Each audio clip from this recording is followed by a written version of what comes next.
ભાજપના સાંસદ અને રાષ્ટ્રીય પ્રવક્તા સુધાंशु त्रिवेदी શું કહી રહ્યા છે જુઓ વીડિયો। जिस प्रकार से चुनाव आयोग ने कांग्रेस पार्टी के द्वारा लगाए गए आधारहीन और अनर्गल आरोपों के बारे में विस्तृत 1642 पेजों का जो उत्तर दिया है, यही ये दर्शा रहा है कि ये सत्ता के मोह का जो तामसिक अभिमान है कि मैं सही हूं, यदि मैं जीत गया तो मैं सही हूं और यदि मैं हार गया तो दूसरे की गलती है। इस प्रकार की बातें जो कांग्रेस ने की हैं, मैं कहना चाहूंगा ऑन द लाइटर नोट, ये मोहल्ले के उस चंचल बालक की तरह हैं जो कहता है कि जब तक मैं बैटिंग कर रहा हूं तो ठीक है और जैसे ही मैं आउट हो गया तो अब मैं एम्पायर की गलती मानता हूं, मैं तो आउट हो ही नहीं सकता। और गंभीरता की दृष्टि से कहना चाहूंगा कि इनके आरोप हास्यास्पद नहीं, संदेहास्पद है। Now the manner in which Congress is trying to demean और put an allegation on the dignity of the constitutional institutions, it is not ridiculous,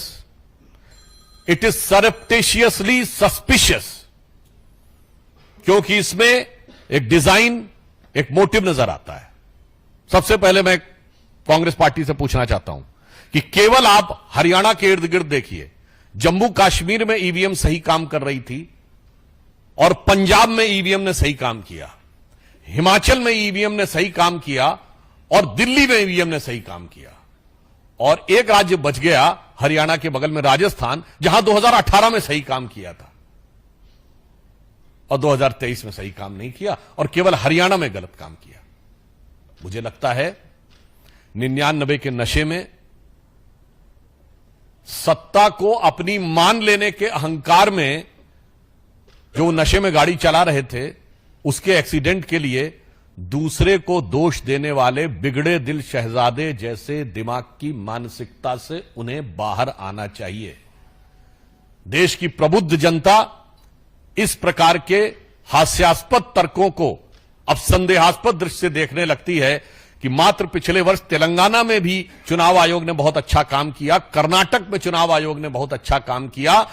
पश्चिम बंगाल, तमिलनाडु में बहुत अच्छा काम किया, मगर और आपके अनुसार लोकसभा में बहुत अच्छा काम किया,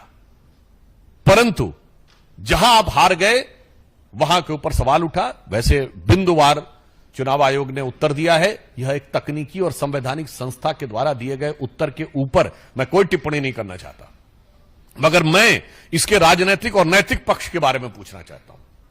कि कांग्रेस पार्टी ने इस प्रकार की क्यों विचारधारा बना ली है कि वो भारत के लोकतंत्र को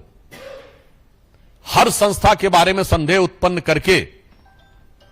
अराजकता क्यों उत्पन्न करना चाहते हैं। याद करिए, मात्र 1.5 साल पहले उन्होंने कहा था विदेश में जाकर कि democracy in India has finished, और उसमें उन्होंने जुडिशरी को भी ले लिया था। कभी मीडिया पर आरोप, कभी जुडिशरी पर आरोप। क्या यह सत्य नहीं है कि भारत की सेना के ऊपर संदेह? जबकि डीजीएमओ ने प्रेस कॉन्फ्रेंस की थी, भारत की वायुसेना पर संदेह, भारत के सीएजी पर संदेह, आपके विरुद्ध निर्णय हो जाए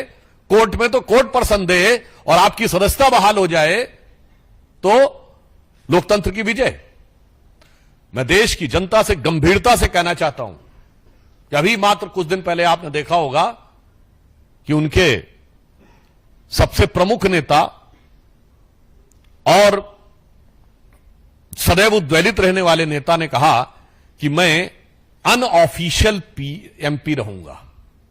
ये अनऑफिशियल एमपी की मानसिकता वाली पार्टी, जिसने देश को 10 साल एक अनऑफिशियल पीएम भी दिया, जिनके बारे में आज भी ये शक है और जनता में भाव है कि अनऑफिशियल पार्टी प्रेसिडेंट है और वो दिल्ली में उसके साथ है जहां अनऑफिशियल सीएम है, वो देश की ऑफिशियल कॉन्स्टिट्यूशनल संस्था पर सवाल उठा रहे हैं।